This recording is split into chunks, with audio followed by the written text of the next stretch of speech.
Well, welcome to our Sunday Night Live Facebook time that we have here with Tammy and Doss.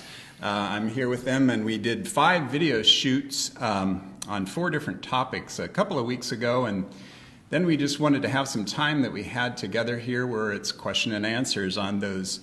If you didn't get to watch them, you'll be okay, but we're going to cover those 4 topics and kind of have your questions and answers come in each of those segments. So now that you parents have had some time to actually kind of experience a couple of weeks of teaching here, I'm sure there's some questions you've hopefully written down or that you just write here in the posts below the Facebook page, and I'll be watching those and asking them the questions. What I want to say is Tammy's going to kind of field the questions mainly that has to do with the K through 5th grade. And then Doss is going to be checking on those 6th through 12th grade questions. So if you have specific to those age groups, put Tammy question, Doss question. If it's just general, just kind of leave it as it is.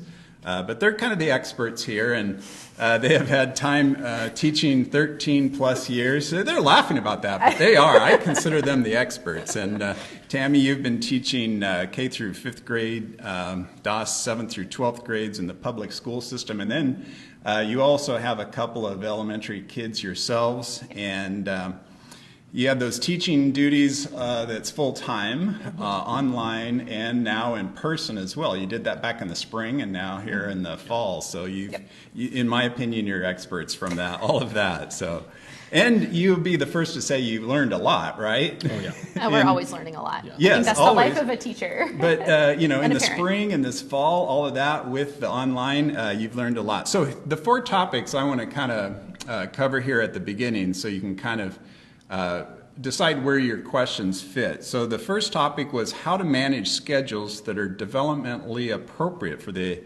different age ranges. And so we'll take questions on that first one. The second one is how to set up routines and procedures. So kind of thinking through those questions. The third is how to be a coach for your children during this time. And then fourthly, what productive struggle means and why it's good. If you watch those videos, you're fairly acquainted with those and know. Okay, let's take this first topic. And managing schedules that are developmentally appropriate for different age ranges. I'll be kind of watching for questions, but we have some questions that already came to us from some parents. So the first one is, what does it look like to check my students' work? As a parent, they're trying to figure out, you know, how to be that coach person, as we talked about. But it's checking the students' work, and maybe this whole check-in idea and how that can, how your thoughts on checking in with your kids can work. Yeah. Do you want to start, or do you want me to start? Why don't you start for your age group, Okay. and then I'll kind of go up and take it from where you leave off. Yeah, so when I think, right now I'm a K-1 teacher, so when I think checking my students' work, even right now, like just helping them make sure that they actually accomplished each task that day. So whether it's a live Zoom session or whether, like, did you make it today? Or did we set a timer to make sure you made it? I think our daughter's missed the beginning of some of her specialists. So we've had to work on that. I'm sure you're in great company, so. It's like, oh no, we forgot to get you on. But even just helping them manage, like, what are the times? How do we set a timer to help us remember? Because I'm sure that, we're not the only working parents out there. And I would say, and even for my son, who's a 4th grader, checking work right now for us looks like, did you read the instructions? Oh, right. And did you click the links that they provided for you? And did you click the submit button? As far as checking work, the rest of that I would say is up to the teacher for them to read through, because they have certain expectations about what that looks like. And at that point, we choose to leave that in the teacher's hands of, you know what you're expecting, you know what that looks like. And we made sure that the instructions were read through. We made sure the boxes were filled. We don't go through and like double check unless that's a part of the work. Right. We don't double check if it was all correct or anything. We just are like, did you fill in the boxes? And does your teacher actually have something to look at? And if so, that's really how we check the work, I would say, at this point for our elementary At least kids. for elementary, Yeah. definitely. Actually, if you might go into the timer idea, I think that this is actually going to hit a lot of the questions that we got ahead of time is setting timers for different things. Yeah. So that's one, but just talk about the timer and how that can be helpful in the school work and managing the schedules and stuff. Yeah. Right. Well, I think one of the things to kind of look at it's kind of in 2 points. One of it's kind of the big timer concept of, have you set up what your schedule is going to look like for the day or for the week? Do you know when your appointments actually are? For me, I set alarms for everything. On your phone. Literally on It's my always phone. buzzing. It's always on my phone. I mean, I've got the little wrist thing here that rumbles every time I'm supposed to be doing something, so I can look at it. And a lot of junior high schoool kids have that option with They phones do. because a lot of them have that already going. Or a lot of the systems at the schools actually tie in with the calendar system. So with a little bit of effort, they can go ahead and have their personal calendars actually updated with what the school calendars are doing. Okay. So that's Yeah, from a that's like bride the piece big of actually, timer from actually concept. showing up and doing that is kind of the big concept of doing that. And then the other timer I would say that we utilize for our own personal children is like if they're not into work, like after lunch they get really tired and they want to just kind of hang out. And that's always a struggle, by the way, in school. Yeah. The after lunch is always the hardest because they've already put a lot of work in the morning in the second half. So one of the things that we do with our own personal children, with my younger, it's just, here's a 10-minute timer. You need to work for 10 minutes and then you can have a break.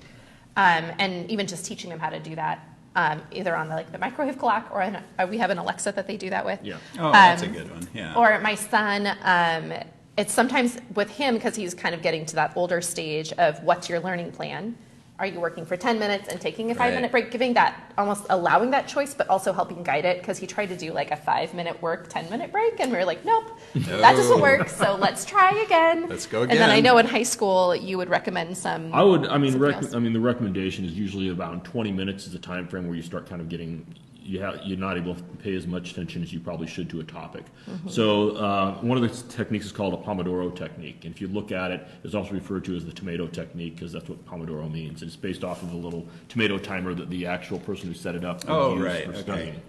But it's 25 minutes on and then a 5-minute break. And during that 25 minutes, all distractions are off. All the focus is on the topic, and there's different apps on your computer that you can use to basically block off every website and every other distraction that's going to come on. And those are just a little bit of research for some plugins with that. But when you're doing it, it's 25 minutes of full focus, and then get away from the computer for the other time. Don't use that as sitting in the same place, looking at the same screen that you're just doing work on. But one of the things I really encourage the students to do, and I try to do myself, is I go out and I walk my dog for that short period of time, or I go and I try to check on my family, something that totally breaks you away from that piece. And a lot of times I find that when I come back, that makes me even more willing to focus on the material that's coming up, and I feel like the day hasn't just slogged on, but rather I've done something. Yeah. Along with that, I'd really say it kind of comes to the checkoff list of having a concrete goal at the end of this 25 minutes, I would have written 100 words, or I would have solved this many problems, or I would have done this project piece that the teacher had asked me to do. And by having a goal by the end of that, it goes ahead and motivates you to go ahead and complete it within that time frame. Within that time. And I think of that, like from a teacher's perspective, like we know that the younger kids also have a hard time sitting for very long. I mean, in kindergarten, I would say every 5 minutes, you want to change, even just if you're standing or sitting. Like it's just, you need something that changes, and those little changes, or even if they all need to be celebrated. If a kid can do 1 minute, great. Like let's try 2 next time. Let's celebrate that, like great, can you do the next one? And I think as a parent, we aren't very good at cajoling our kids like we are as teachers. No. In fact, I myself yelled at my daughter this week for not getting something done. Way to be honest. I yelled at her and she's a first grader, so, great mom moment, by the way. But yelled at her for not doing her writing when it's the first time I caught it all week. It was Thursday. But also realizing, like, I'm talking to my daughter right now in a way I would never talk to a student who was in front of me. And I think even as parents, us shifting that hat of, like, how would I speak to a student right now or someone else's kid, even if you can put that in your mind of, like, okay. And we got to a point where we at least were able to laugh about it at that point. We're joking about different things. And even just saying, okay, like, can you do this much? Can you do this much? Good job. Celebrate those little things, and we'll come back to this later. And it's measuring those and seeing how they're doing in those. Yeah. So how many out there have yelled at their children? So you got a lot of hands, I'm sure of it. It's me too. So yeah. This week. So we're all in company together on. There's just times where it's frustrating, and that part of the questions that we've had here had to do with those hats. Like I'm the teacher or I'm the parent. What are some tips that they can have that will kind of help without actually doing a hat, where you kind of hats. shift between the mom dad hat Yeah. and the coach hat actually is the other hat. So what are some things they can do to kind of change those hats and the kids see that somehow? I don't know. I think for us, it's very much, at least for me, it's kind of, I subscribe to a lot of the coaching kind of feel. And that's kind of the difference. As I a think, parent, you're as saying. a parent. Yeah, been doing that for a long time. And that's kind of part of our culture, our family culture. But with going that, I think a lot of it is kind of having that separation of, once again, when it's time to do something, it's like, okay, we have a schedule. At 8 o'clock, everybody is out of their pajamas. They had ideally eaten breakfast, Brush their so we're ready to go and brush their teeth. Yeah. It's kind of that another checklist of It's chores a that they need checklist to of do. chores, yeah. And then Yeah. it's that transition to, we are all meeting up, and I'm going off to my office out in the garage to get to start my projects. Tammy's doing her work. The kids are setting up their own individual stuff and marking that off. And then during lunch and, even afterwards when it's supposed Those to be are done. like family time. We have family time. So we try to very intentionally go for and have activities that provide a break between, the more the work time and the family time, such as our big thing is for going for a walk. We've got a half-mile walk down to the end of the road and another half-mile back which is how half works.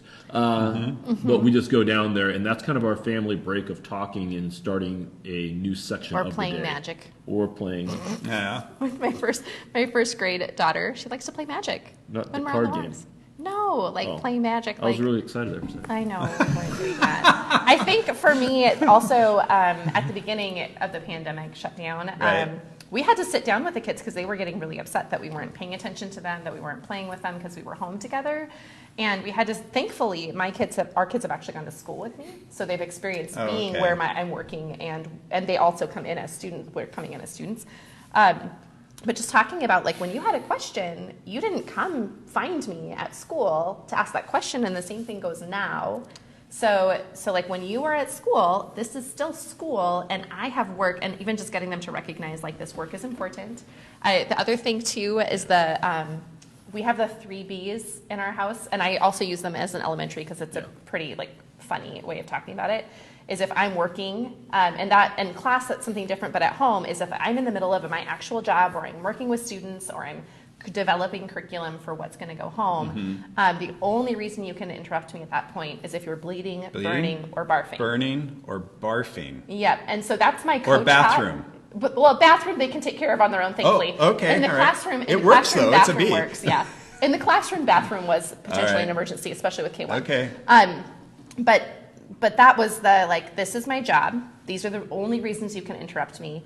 And then after 30 minutes, we try really hard, 30 to 45 Right. minutes of time to take that break as a parent. Take the break, Go right. check on our kids, which by the way means we're on all day, no matter what, without a break. Yeah. Which is very different than when we're at work. Right. And My we break get between it. It's classes, so it's tiring. taking care of stuff, and here it's running off into the other room to check on everybody, make Yeah. sure.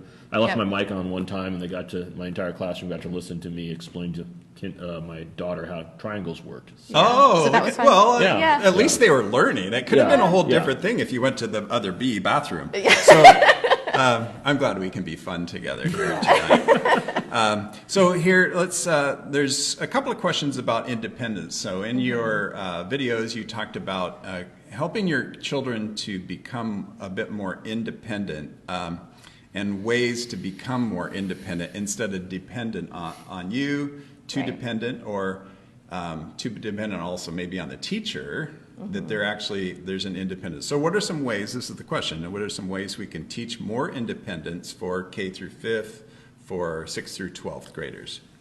I'll let you start with that. Yeah, I think it's a little bit of a balancing act, because a lot of times I find that parents are very surprised what their students can do once Oh. they give them the opportunity to do it. Right. At the same time, you need to check in on that. I mean, we've worked really hard for our Yeah. children to be able to be independent that way. I mean, we and- slack, humans slack Right. off when they can. Right. Like, it doesn't matter who you are. But at the same time, sometimes it's almost too much independence when my son makes an entire breakfast in the morning for him and his sister, and the entire kitchen is trashed. But it's one of those things of that's part of giving that independence and accepting that fact that mistakes are going to be made. Right. So looking into for a bigger thing, I think it's this piece of providing a scaffolding. That's another teacher term. But providing the support so they know how to get to a point, and Okay. then watching them do that. But as soon as it's a point where they're not successful, you've provided that system where you can notice when they're not being successful. So for a kid, I wouldn't say almost of any age until they probably get to a junior or senior. I would look at them and go, well, you have a 5-page report done. All right, show me the 5-page report when you're done.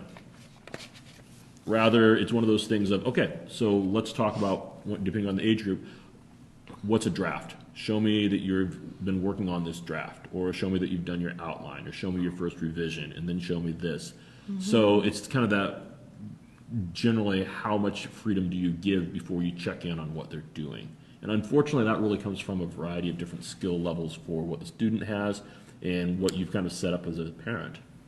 Yeah, well, this ties into also one of the questions in a later, one of the later topics, tie but we'll together, pull it in like here life, right? because, what are the signs when you've maybe pushed too hard? Or there's obvious signs maybe if you haven't, because they're getting behind and things like that. But what are some of the signs if you've kind of pushed too hard and trying to see those signs? I think that's what this parent is kind of trying to see. Oh, I kind of went too far. This is, I should have noticed this earlier. What are your thoughts on that That's one? a good question. If I'm thinking about it from a coach's perspective, if I know I've pushed too hard, like they're not able to be successful. Like they just flat out can't. If they start crying, maybe? That's not always a good indicator actually, because some All right. kids cry a lot. And Like I would say parents our do, daughter too. tends to cry more than Yeah. Yeah, the she knows what average she's kid. feeling. She knows. Sometimes it's Yeah. manipulation. She knows what the tears can do. And you know Yeah. and that's something where you definitely know your own kid. You know if they tend to cry at a drop of a hat or if they haven't. All right.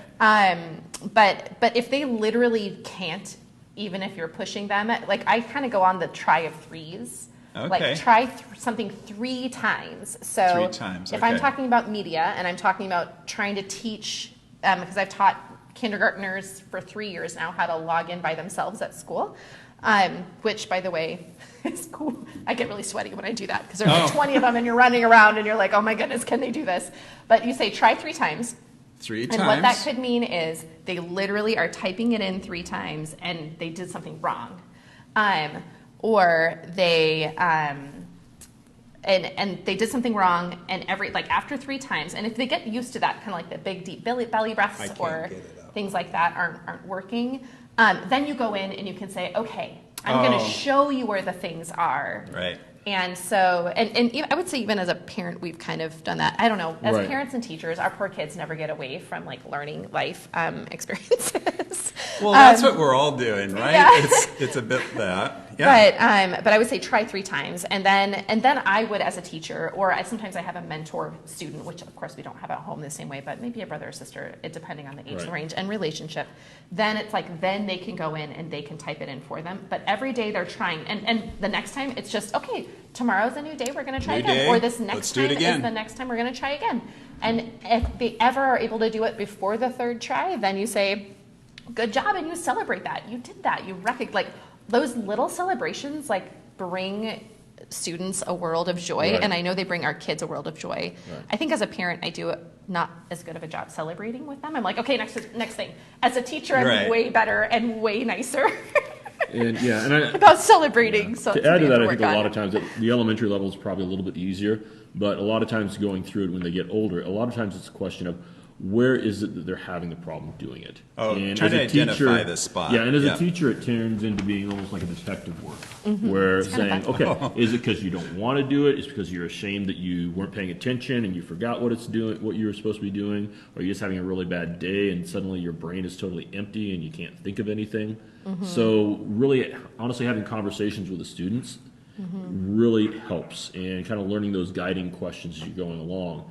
and kind of identifying the best way of what do we need to do right now in order to get you to the point where you can start going ahead and doing what you need to do. So how's your detective skills? That really is a piece of it. Really being able to identify. It's that compassion or empathy thing too. Trying to find out where they're at and where they're stuck.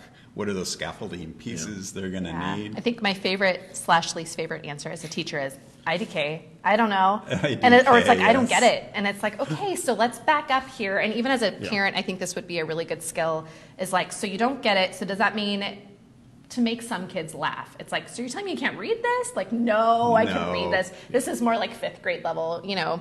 What I would say is like, okay, so you can read it. So now let's go through, like, are you not getting it because this word doesn't make sense? Are you not getting it because you feel like you didn't get the right answer? Are you not getting it because of this? But there's that investigative work you do. Yep. Yeah. There's a strategy that we do with my programming classes where it's the phrase of "talk to the duck," and it's an old program. Well, it's a programming Did you get story. that? Talk to the duck. But it's basically this idea that you have a rubber duck and you explain the programming problem to the rubber duck. And the concept is if you're able to break it down in a simple enough term and actually verbalize it to a rubber duck, then a lot of times you actually find the answer yourself, or you realize where you're stuck. And it's getting that conversation working and that conversation going, which is a really important skill for the students to start thinking as far as kind of a metacognition kind of concept. Yeah. Stuck with the duck. I stick with the duck. Stuck with the duck. I like the duck. So another one within the managing schedules developmentally appropriate. We'll move to some other, but there's one last one there. I'm worried about too much screen time. But so much school is on screen. So what do you recommend? I know that schedule thing kind of helps, taking those breaks, but kind of talk about, I think a lot of parents do feel like, they don't want to do screen time, or there's too much screen time. But I know when they're on school with screen, that shouldn't be part of screen time. That's bad for you, right? So talk about that a bit. I would say they not might all need some screen. help there. Not all screen time is equal. Right. Okay. We really try to delineate between creative, productive screen time Right. and that kind of more screen time to entertain. Right. Because if your kid's like super excited, this is actually a funny story that one of my friends and I were talking about this summer, is like, well, my kid's really excited about writing this story, but I'm worried about the screen time. And it's like, just let them type out their story. If they're like being creative and exciting, yes, and there is something to be said for your eyes getting tired from the screen. And that's a reality and needing to take that break we all experience, but we know, even as adults, that not all screen time is equal. Definitely not. We know that there's productive screen time when we're being creative and engaged with it versus we're sitting and watching, binging Netflix where it just keeps going because it just keeps going. And so I get it. Well, you're really defining screen time. You're trying to make sure that there's, and maybe you can put them in 2 categories: screen that's not good for you, or it's been too much for you, to those screen times that are really beneficial or helpful. Is that right or not? I'm hesitant with that because it's kind of everything in moderation concept. Okay. To it. And so some kids will get on a game and use it just to play around, while other kids are using it to learn about more engineering skills and other pieces. So once again, that's kind of a hard piece. It really is. And I know some kids are sensitive to screens too, where it just winds them up and they have a hard time winding down. Right. And I would say if you have a kid like that who just has that really high sensitivity, that's something to really be in partnership with your teacher about, to see if you can get anything that can be printed out versus here, or even if there's anything where there is wiggle room of is this, for example, I know in kindergarten, 1st grade, we have an end of the day closing circle that's show and tell, kind of just community time, where I've had parents reach out and just say, my kids are done. We are they're toast. They're having a hard time. If it's their show and tell, they're happy to be there. And if not, they don't want to listen to anybody else, which is, of course, very normal. And then there's just that I get that you need that time away. You need that time to wind down. And there are some that are kind of give your kid a break, maybe build them up twice a week so they're at least participating, but And I think one of the things that I've kind of noticed as a challenge, even for myself personally, is that piece of I'll get on a screen and I'll be doing work, but sometimes I'll have something else going in the background, and it really kind of muddles that. And it's something I've been working on. Actually, I've gotten very good at not doing. But As an adult, kids have it But I'll see harder. kids who will be working on a paper, and then they just have a YouTube video playing on the side. Oh, on the because side, yes. they're listening to the music. And amazingly enough, I never find those kids to be as productive. I mean, I listen to music as well in the background, Yeah. but it's that idea of, is you 100% of your focus on that one Right. topic? Right. And Yeah. the idea of multitasking is something that has been blown away and is not a true skill. You're just really good at going ahead and looking at multiple things at the same that's what I'm best breaking at. your attention. Yeah, sure. That's what I've heard too. They do say that between guys and girls. People don't like that Yeah. when you start mentioning it, but it's true. The idea of multitasking is not really there. And if you're able to focus on one thing at a time, your results will be that much better. Okay, let's go to some questions on how to set up routines and procedures.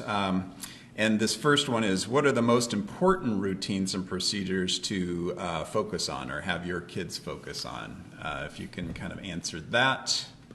Most important ones. I mean, there's routines and There are there's kind of just levels, little yeah. skills. And I mean, honestly, getting up at the right time and going to sleep at the right time. I mean, if you can work on Yeah, those if we wanna two- narrow it down, if that's you want to get to definitely the really biggest, important. most basic piece. There's a time you get up and you're ready to go and everything's set up so you can start doing work. And then there's a time where you're done and you're going to sleep, whether you're having trouble sleeping Yeah, or not. and your screens are away, Your hopefully, screens to are help you fall away. asleep. Even your books are away, although we're not that good at our house with books. Yeah, we sit reading a lot. But it's that idea of there's a start time where things go and you're moving whether you feel like it or not. And there's a time where you go to sleep and you're sleeping, and that is Yeah. time to, get ready for the next day whether you want to or not. Yeah, I would say as a teacher, I think of routines and procedures of how can I free my students' brain up to do their best learning. And so learning engages, and it's like it takes some like a lot more brain power to learn something new than to do something that you're used to. Right. So like I think of a routine or a procedure as like tying your shoes as an example, not for school, but just Right. as like a basic example. We don't think anymore how to tie your shoe. We just bend down and we do it. And our brain is free to do lots of other things while we're tying our shoe. So if you take that same idea as to routines and procedures to set up with our kids, what's going to free up your kid's head to do their best learning? Okay. So that they can learn this without even having to think about it. Like this is how I submit my work is a ridiculously amazing routine and very important one. And by the way, kids still have a hard time with it, even Oh, they in do. person. Yeah. Right. It does not matter Right. what age they are. They're like, I would say at least all the way up through the junior high that Oh, I've all taught into and the high high school. school. Into high school. That's a routine that if you can free that out of their brain, so that's not something they're constantly having to think about is nice. Even how to pack a backpack in kindergarten. It's like that's actually something we teach them as a procedure or routine is how to pack that. So what does that look like at home? Does that look like, is your kid going from one house to the other to do different learning? Some people are going to pods, some people have blended families where they're going to mom and dad's or grandma and grandpa's. Like, what does that look like for them? What is that routine? Does the routine mean when I get to grandma and grandpa's, then I sit my backpack here, I unpack it and I do this thing? Because that's just ingrained in their habit, basically. You're creating habits of mind. And that frees up your brain to learn. Kind of a place for everything and everything in its place, I think is really important, because when you're struggling trying to find, a pen or a pencil or where you put your notes last, it's always a struggle to kind of, that's that break in the routine that will Right. get you off on the side and not paying attention. Suddenly half a day is gone before it's over. I think another important thing as far as routine and a habit to get into is just doing, I sound like a broken record, to-do lists. I mean, having Even a learning how to consistent- make one. Yeah, having a consistent to-do list and knowing how to make it and knowing how to check it off. And about 2-3 years ago, I started doing something called bullet journaling, which I've done a lot of online stuff for keeping track of things. I've done a lot of, Post-it notes all over the place, carrying things around in my pocket, spending lots of money on the big yearly planners and stuff like that. And I just found that, doing this piece, it's a small notebook that I carry everywhere with me. And there's a very consistent way that I on the weekend, I set it up for the next week. I put all my to-do list in here. I put some of my shopping list in here. And it's just consistent with me at all the time. So I'm not having to run around and do it. And it works for me. But It's like your Bible of routines. But once again, it's different for every person. And this took me many years, I'm going to say, many years to go to the point where it has worked pretty consistently for me. And I would say, like at the kindergarten, if I'm breaking that all the way down to littles, like, do you come give mom a high five when you're done watching your video? Right. Do you know, like what's that routine so that the kid understands they've finished, mom sees that it's done, but it's also developing that independence. Right. Or do I like move a tile so that I know that this is done to help keep track of whatever it is? So another question comes out of the space where the kids actually do their work. So this one says, how do I encourage the use of workspace when my student prefers the recliner with a cozy blanket?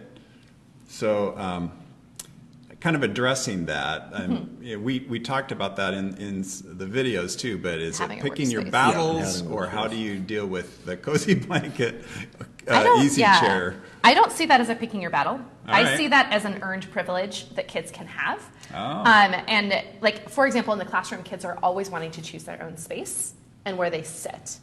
And as a teacher, there's a lot of like, you earn that by showing me that you can get your work done here first, showing me that you can get this. And it could be like, okay, your first earned privilege is the blanket. I like to wear a blanket around my house. All my friends know that. It's kind of a skirt, actually, that just stays with me all day. All right. But it could be like, okay, first, let's see how you can do it. Can you do it? Here's a blanket. But privileges can also be taken away if they're not submitting their work or if they're not doing these things. And I think the other thing as a teacher that I work really hard to do is earning privileges that aren't like candy or like these things that I have to go out and spend my money on or prove like they're not earning money or they're not earning like these things because that's a lot of headache. They're earning responsibility. They're earning their responsibility and showing that they can be responsible. And if they can show they're responsible, sit on the couch. Get your work done that way. Give Absolutely. them the cozy blanket. Move yourself around. I think part of that also, it kind of goes to the routine piece, that it takes a long time to do a routine. And you have to be consistent with it to build it up before you find whether it honestly works for you or not. And a lot of times I'll do something where I'm like, this is not working for me.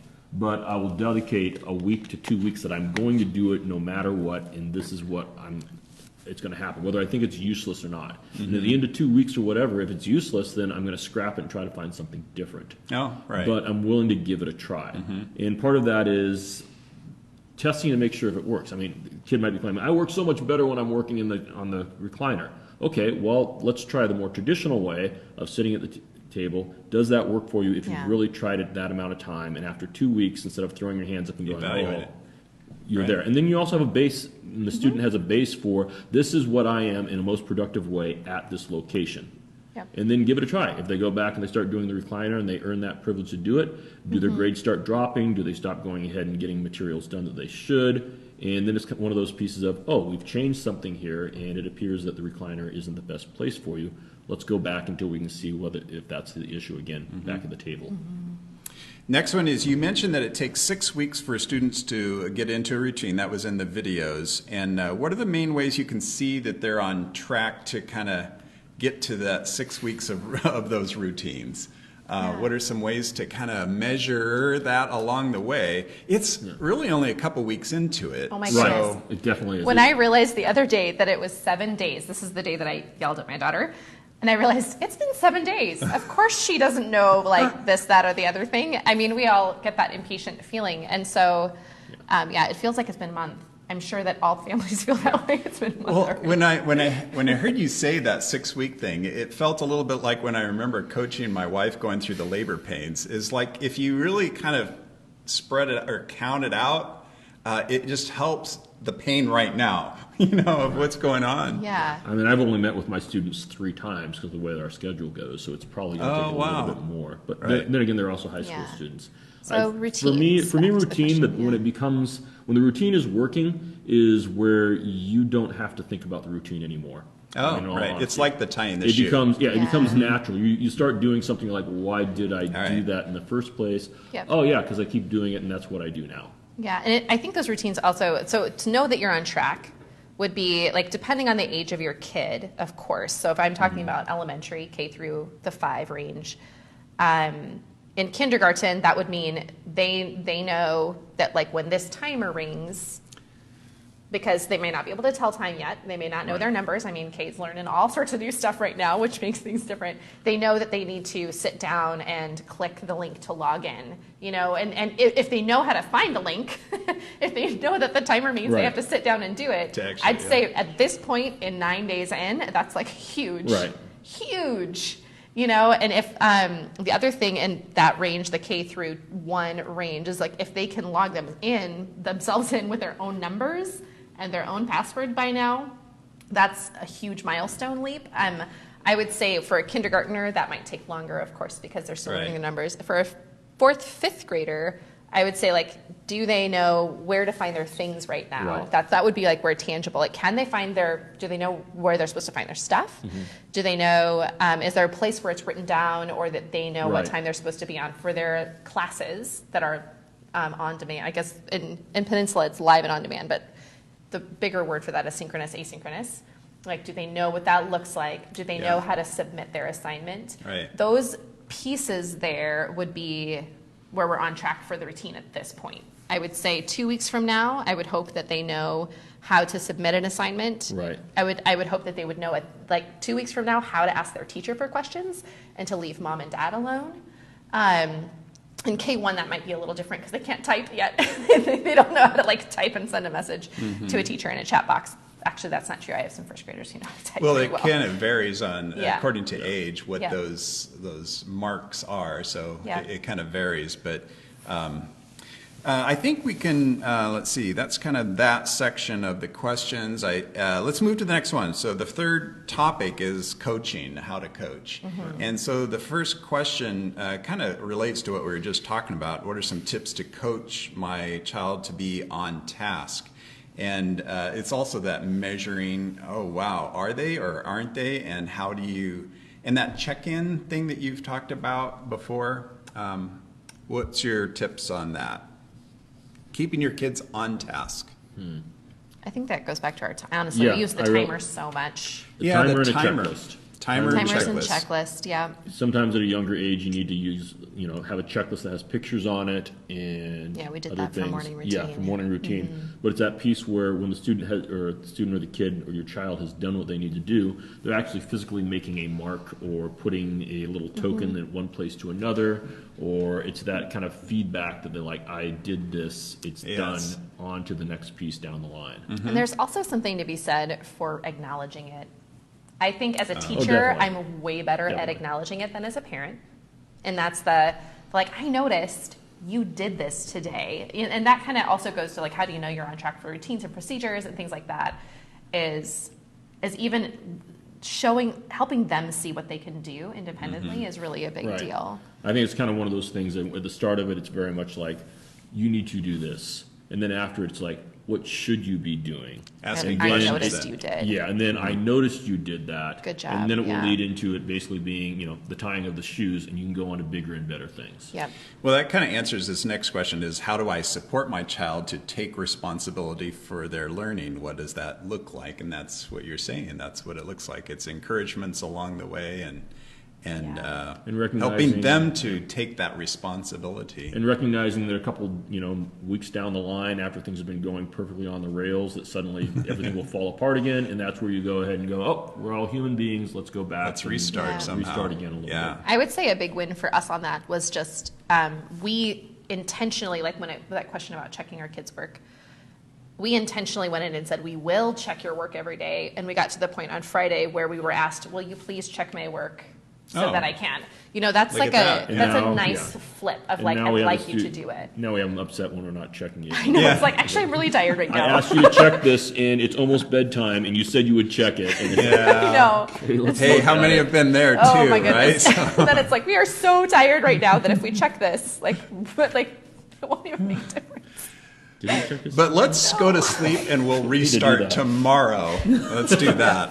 Yeah, we still So have that- to check his work, actually. Yes. But- Oh, you do? Yeah, see? Yes, we still have to. It's like, They'll be going we have home more to do things that we that. had to do. So this next one, my child has an IEP. Remind us of what that is. That's a great question. IEP is Individualized Education Plan. Yep. And so how can I coach them when their needs are so different from other children within Yeah. that? I would say, I feel like if you're somebody with an IEP Yeah, kid, I mean- you've been working in tandem a lot, Right. which is good, but you Right. have something to say before I will. Well, I mean, I think it really depends upon the age group, hopefully about where you're going, and Yeah. honestly, how severe the IEP is needed. A lot of the IEPs that I see as an educator are generally give the student more time to work on their assignments, explain, be willing to answer more questions on a case-by-case basis what they should be doing, provide a checklist for the skills the student should be able to perform. And a lot of them are, I mean, for me personally, they're just good teaching. So I integrate it in for almost all my students. But it's that piece of, they're in there because we want to make sure that we're doing good, best teaching for all the students as we go into it. For the ones that are more deeper and are more severe, I think that those are probably ones you've already worked with the teacher, and they will probably have a specialist who's working with that student as well. and I would talk and to that's when them. you should start reaching Yeah. with them and start providing those, because they'll know the special needs and the special developmental pieces that student should be at to provide help for you. Yeah. But if your student has an IEP, and depending on how much they use it, once again, talk with the teacher. Hopefully you've had or even past teachers, reach out to them in times like this. Yeah. And then just say, well, yeah, we're going to go ahead and we're going to, once again, step up that, and I'm not going to go ahead and give you quite as much loose freedom to do your stuff. I'm going to go ahead and hold you a little bit more accountable as we go through this. And Yeah, I remember you in the system. video saying you're going to need the teacher's phone number, you know, Basically, or their email. Or their Or email. email. I mean, Or I through won't- their I don't LMS, answer phones one of the anymore. two. in your emails. Yeah. I answer so, phones. look at that. So, I just think that connection you have with the teacher is going to be helpful in that. And the name IEP, individualized, it makes this a really hard question to answer. Right. Because, Right. and I mean, children are all different, but if you have a child with an IEP, they have also specialized needs, like Das was saying, that really working hard with that teacher. Like if they have an IEP, they don't just have a classroom teacher. They have a wide, huge support group there, and that would be. My biggest would just be like reach out to them. Right. Them. Reach And out to make the sure- resources. There's a lot of Yep. resources out there. Having them on Yep. in your email address. Yeah. is- And also just being really in communication with the teacher, the classroom teacher. I had a whole new group of kids, and I was so overwhelmed that I had forgotten to schedule a meeting with this IEP family, like this family who had an IEP, and they reached out and they just said, "Hey, can we?" And that was so good because I would have, one, hated to have not had the time to do that Right.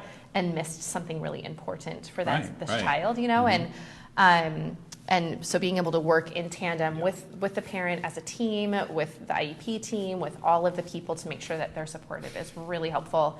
And just being really honest with what you can and can't do as a parent and just what's working and what's not. We've in the years we've seen a whole lot, so there's not really going to be anything that's going to surprise us at all. Yeah. And we, because of our job, we have the responsibility and the privilege to know a lot about stuff that goes on behind the scenes.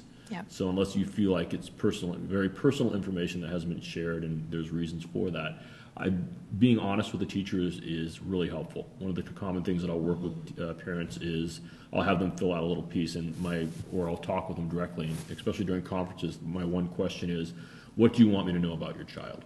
Yeah. Okay. And starting that conversation, having that piece, really is really helpful. I mean, my child has problems with anxiety. Okay, great. That helps me at least give it a piece of when something's going wrong, where are we with this student? Yeah. This one is, I know, going to be for most everybody. They go on a break of some kind. Maybe it's lunch break. It's some kind of a break that's in the schedule and everything. But then at school, they have the peer pressure to kind of get back and get Positive into peer it. pressure. Yes. Not the negative. But they don't have that at home. So this question is really, what is the best way to regain readiness to learn after lunch, is what this says. But it can be any of those breaks. How do those coaches out there do that?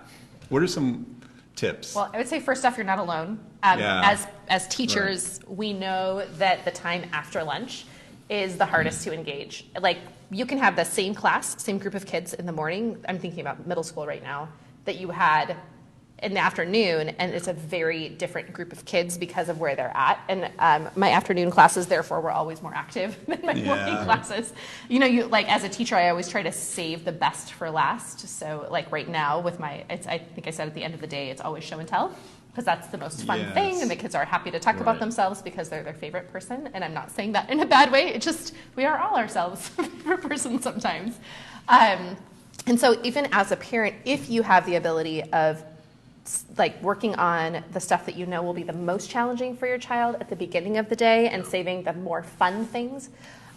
Dangling the carrot. Yeah, I mean, Or the candy. Always. Well, I mean, I never do candy, but I know. Okay, all right. but dangling the fun stuff. So if you know they have a lot of fun with their writing, like they love writing, but math is just like pulling teeth, then it's like, okay, let's do the math first so that you have something to look forward to at the end. So that might change from day to day for a child, but that takes extra work, obviously. Yeah, but it can be helpful. Like you're doing something different this day. It's more like a river instead of everything the same. I think another piece is, and this is kind of hard, I mean, it might seem unfair, but try to make sure the lunches aren't super fun. I mean, how do you make boring lunches? if I'm going to go out, I mean, if I think from my personal piece, if I'm going to go out and I'm going to take, I mean, it's the middle of the day, I'm not going to go for a big bike ride and go out in the woods, and I'm not going to go ahead and, and have a wonderful time and a massage and go ahead and watch a movie and then expect me to come back to work and really want to be there. So there's the creativity. Try to make lunch boring.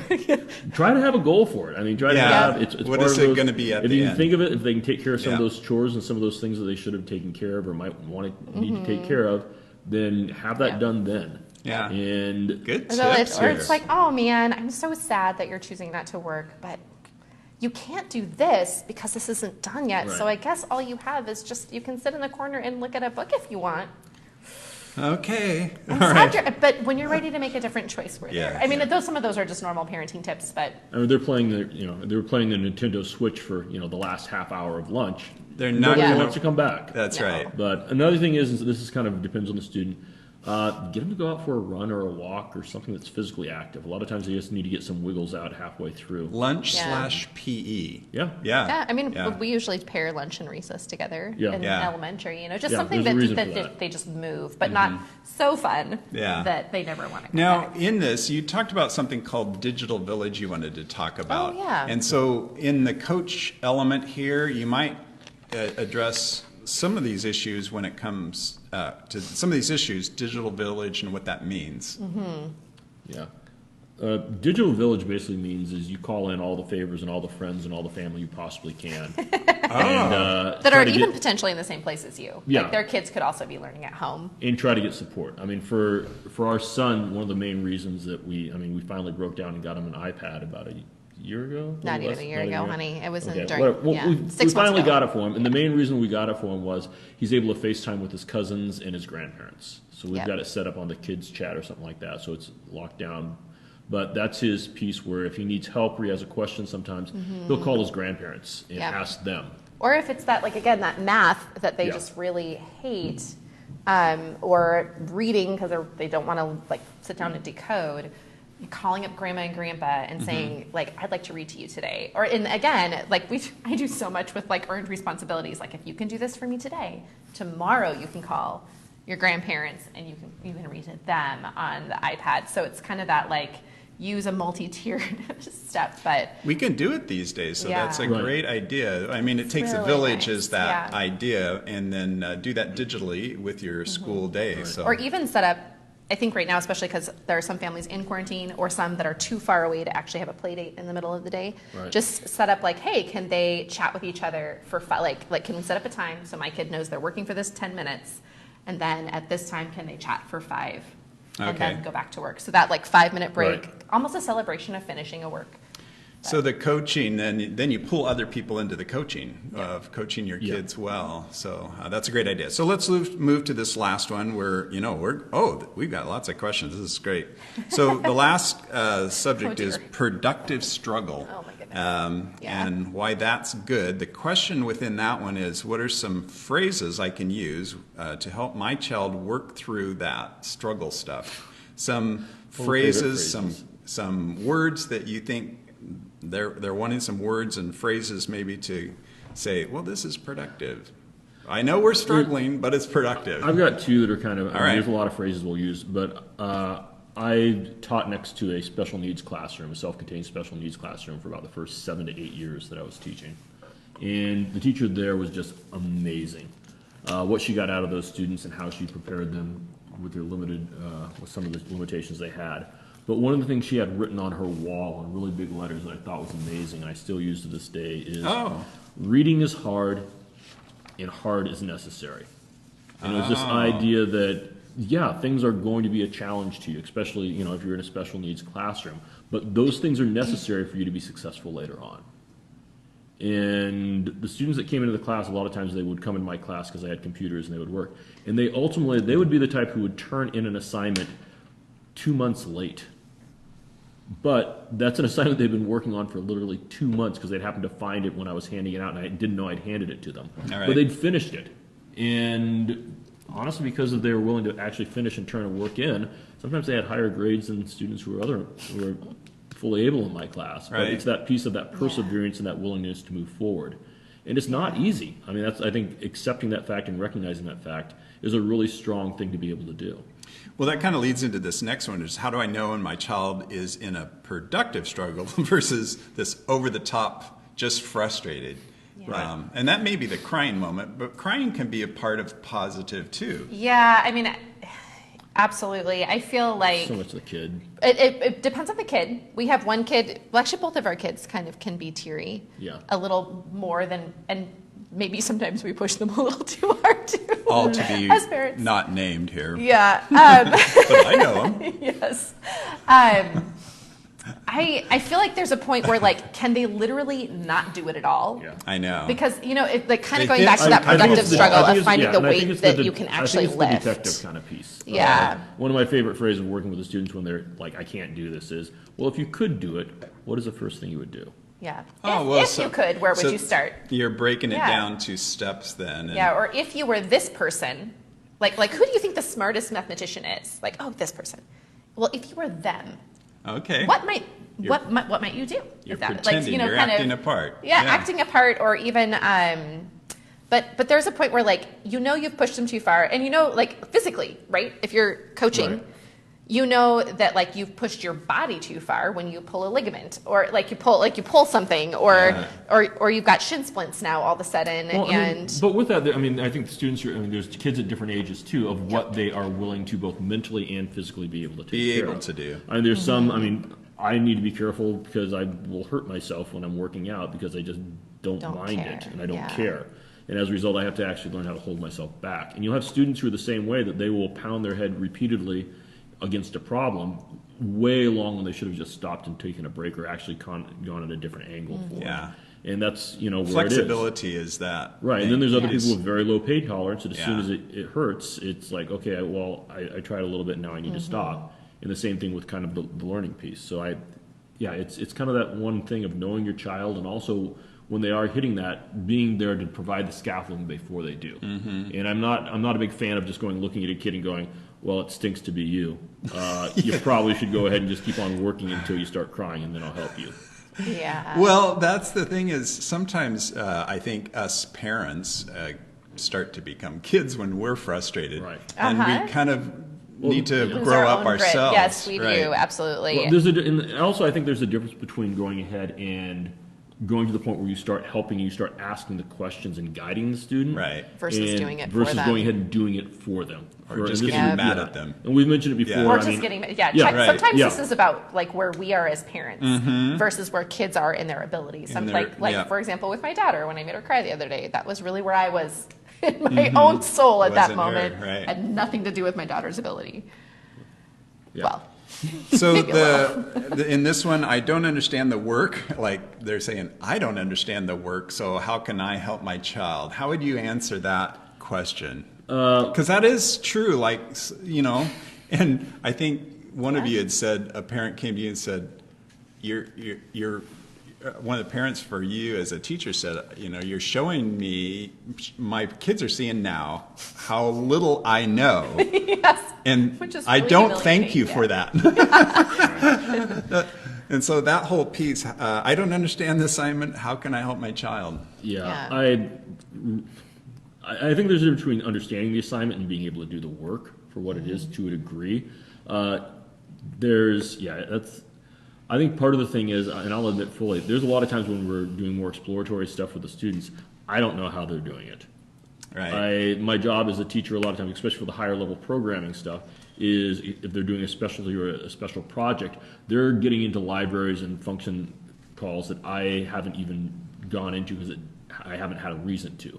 And my response usually is, once again, well, if you did know how to do it, where would you go? And it's much more a lot of that kind of scaffolding and building up and having them explain it to me as they go along. Yeah. And in that situation, a lot of times I'm taking the part of the duck.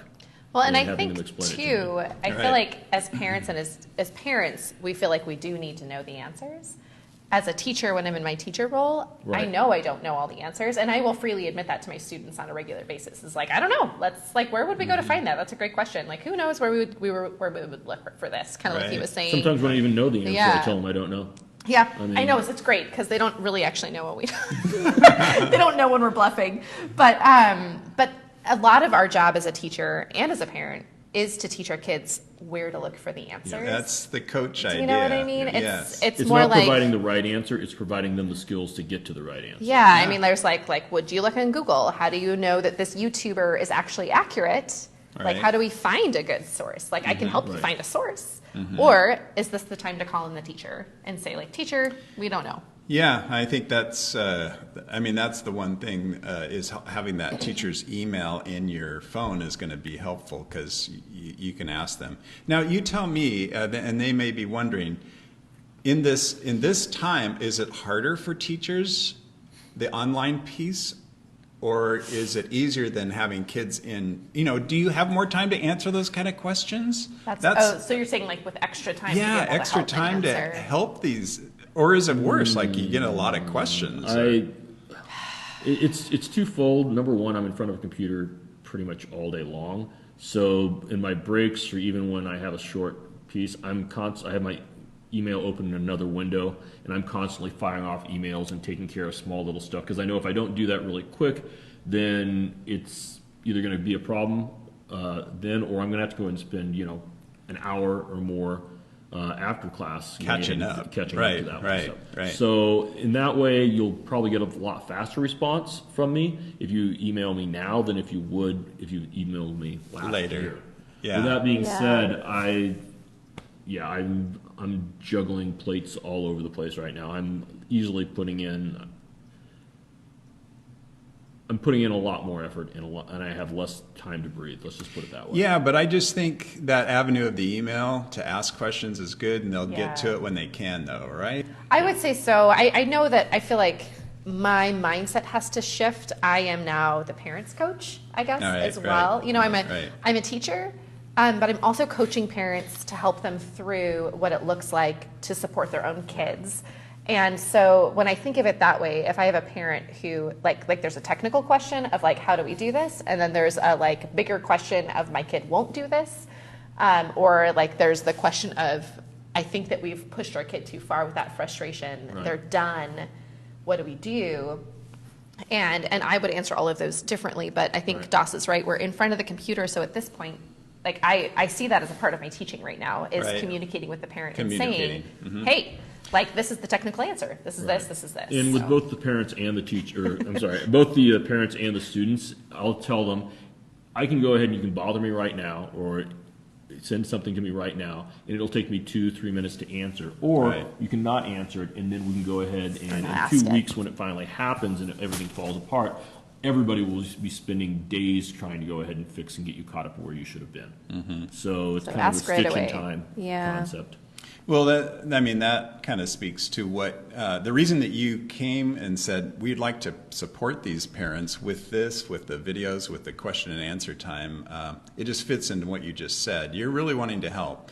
And so I won't give your email address, but I think what's good is that you know your teacher's email address to just communicate with them, talk to them. If you have questions, ask them, and that's what they're saying basically. Absolutely, and I would really highly suggest that, like, as parents are asking us questions, that they're also supporting and encouraging their kids to learn how to do the same of us. Right. Because this is a weird platform, and It is, parents didn't grow up with this as a platform, and so we're all learning it together, and that is unnerving for parents. But even just saying, like, if I can email, is this accessible for my student? Can they do that through their LMS, their learning management system, Schoology, Google Classroom? How can I support them so that they're also funneling questions that way? I mean, they can do it. My son missed a meeting because he couldn't get on for some reason. And I just said, well, you need to go ahead and message your teacher and tell her.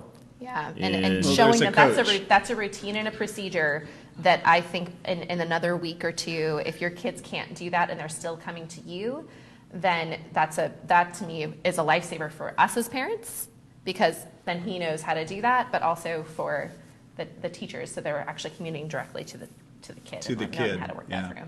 Well, we have one last question that actually kind of wraps things up really well. How do I, parent, develop a relationship with my child to allow for productive struggle? And I don't know, that's one that all three of us really can answer. I mean, as a parent, now my kids are adult kids. It really takes time it took time that I took with each of my daughters, spending individual time with them to know who they are. A lot of parents, especially can be dads, just kind of don't develop that relationship and know their child very well. I really took time to do that. But what are your thoughts on developing relationships which really allow you to know what productive struggle looks like for each of your kids? Yeah, I think that's a big question. Yeah, that's a whole lot of stuff. I mean, I think one of the things, I think one of the things, I mean, It's like, kind of let's is, find some parenting books. it's a question. I mean, I think one of the questions that I have as a parent all the time is, when my kid gets to a certain age, either, as a junior high student or a high school student or leaving the home, what do I want them to be able to do? What Right. does it look like they are able to do? And then how can I start right now to provide them the skills that they need to get there? And one of the things I use with my kids constantly is, usually when they're getting in trouble, is you are not the boss right now. Someday you will be your own boss, though. And I want to make sure that you make the best decisions and you learn how to make the best decisions so that you're a good boss for yourself when you get that responsibility.